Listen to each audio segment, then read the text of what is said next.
Well, this is Craig with CraigHasTheHouses.com and eXp Realty. Now, I've been looking around and I keep seeing things that are just proclaiming gloom and doom in the housing market. I've been seeing things talking about the apocalypse, the housing Armageddon. You know, like one of these days you want to go check a house, you have to like maybe buy it from a zombie. Anyway, and I decided to do a little bit of research and find out, some actual numbers on what's going on out there, just to see, are we going through a little market shift or maybe a medium or large market shift, or are we actually going through some kind of housing crash, housing apocalypse? So anyway, I put some information together, and let me share my screen so we can start looking at things and getting some real numbers and seeing what's really going on out there, and try to have some decent information to use to come up with a conclusion. Let me share my screen real quick. Okay, so I've put together 11 points on why it's a shift and not a crash. This is at least what I'm thinking. It's a shift and not a crash. Now let me show you where I'm getting this information from. Well, point one. See, less than 10% of all mortgages in America are adjustable rate mortgages. That's not what was the case back in the last housing crash 20 years ago. Almost all mortgages out there are good, solid, 30, sometimes 15-year fixed rate mortgages. Less than 10% are adjustable. That means less than 10% are being affected by maybe an increase in interest rates that might make a mortgage unaffordable for a family. Totally different than what it was during the last crash. So let's go on to point two. So right now, 42% of all homes in the United States are owned outright. If it's owned outright, there's no foreclosure, there's no loan. They can't be upside down because they own it. That's also a little bit different. More homes are owned now than were owned back in the last crash. Right there, 42% of all homes could not even be in a wave of foreclosures or start causing a crash. On to point three. Point three, of those homes with mortgages, the average interest rate is actually less than 4%. And of course, most of them are standard 30-year fixed rate loans. They're not going to be adjusted upwards. They're just going to sit there at 4%. Keep in mind, homes are appreciating 10 to 15%. 4% interest rate and 10, 15% appreciation. It's kind of a no-brainer that 4% for most homeowners that have already got home loans, it shouldn't be a factor. Point four, there's very little negative equity in private real estate ownership for the entire country. The end of the quarter back in 2021, it was just 2.1% had any negative equity. And that was actually going away because, again, those homes are going up in value with appreciation. Being underwater doesn't last very long for most owners. When negative equity is high, of course, homes are worth less than what is owed. Like in the last crash, we saw many homeowners with really high negative equity. They would do something called the buy and bail. Maybe they lived on Elm Street and they would see the similar home over on Oak Street. Of course, their home had gone down in value, but they still owed, the original price on it. So they went over and bought that other home, moved into it, and then just kind of abandoned the home that they moved out of. Some owners did the same thing, but they did it by moving into a rental with rent lower than their house payment. That ended up being a big problem in the last crash. But a lot of those owners had no equity. Their house prices had gone down from where they purchased them at. So anyway, again, if their house price was a lot more than a similar rental, some of them would do the buy and bail but move into a rental. So more about that later. For anybody interested in making a move, or maybe you just want to keep up with your home's equity and what it's doing through this crazy shift in market, well, if that's you, I have a free special offer just for you. Now, I'll send you a free online equity report about your home each month. It's quick, it's simple, and it's not going to fill up your email inbox because I'm going to send you one email a month, that report about your home. Now, all you need to do to start is scan this QR code I've got up over here in the corner, or open the description below and click that link. But you do that now, and not only will I enroll you in the monthly update so you get this report each month, but I'll also get you that first report today.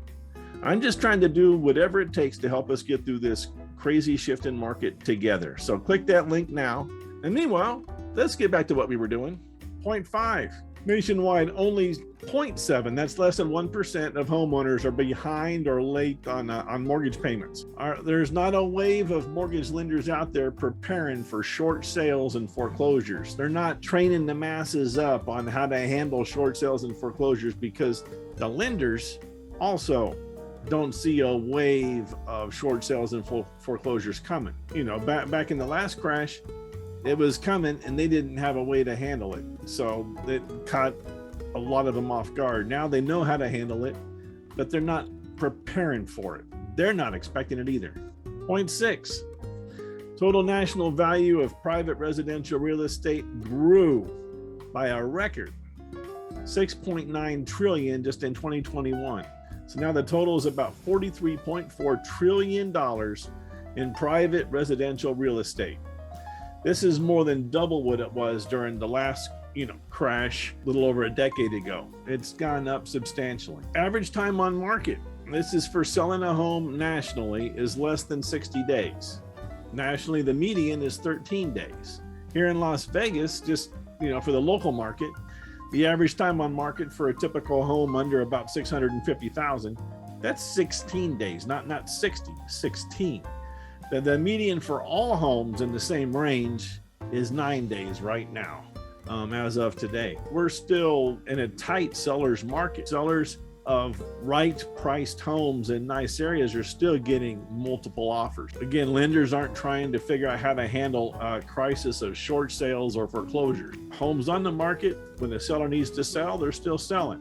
There's higher inventory, just a little bit higher, so sellers might need to work a little bit more, and there may be price reductions on some of them because they were already priced at very high levels. But having to reduce the price a little bit to sell a home is very different from a housing crash. Point 8. Now, experts, this is experts, it's not just me. You can look it up, anything in here you can Google. Take the main line out of here, throw it into Google. You're going to come up with the same numbers I'm coming up with. I might have done a little bit of rounding, but I've not exaggerated anything. These are all numbers straight from the experts. But experts say the appreciation of home values in 2022 expected to be around 15%. Median home value is expected to increase 16.4% in 2022. So just do the math. Median home value in Las Vegas is $485,000. You add 15% appreciation, that's $78,720 increase in value in 2022. Now, what is the house payment? Say with property taxes, HOA, homeowner's insurance, and a home loan that's home mortgage, it's 4% or less, which is typical right now of most of the loans. At 4%, the typical house payment is going to be, with all that stuff, HOAs, property taxes, principal, and interest, a little over $2,000, $2,214. That's $26,500 for the year. Say out of that 20% is going to equity, so it's not an expense. It's just moving money from a checking account into the house account, with the rest, the interest, the insurance, and the property taxes being the expense. But just say $21,200 or so is the actual expense for the house, while it's gaining $78,720 in a year. Just by owning a home, it's profit of $57,400. The typical owner is expected to profit $57,400 just from owning their home. That's how much the home's paying them to live in it. A home ownership's still a good deal. Median rent in Vegas. This is Vegas numbers. Dig around, you can find national numbers, but so median rent in Vegas, 3-bedroom home, $2,100. And this in Vegas is expected to go up by 8% over the next year. So say next year, median rent, $2,270. Owning a home, as seen in the last slide, you saw what the payments were, and for a typical home in Vegas in the last slide, $2,214. Here, $2,100. The rent, similar rent. You're getting all the benefits of home ownership. You get to keep the appreciation. With rent, that's a pure expense. This is burnt money. So anyway, owning a home, as seen in the last slide, typical payments for a home are about the same as rent. So a massive escape from a house payment into a rental, it really doesn't make any sense. The buy and bail to a rental scheme doesn't provide any benefits. People doing this right now, it wouldn't cause a wave of foreclosures because it doesn't make any sense to do it. There's no benefit. Point 10, median homeowners equity across the United States.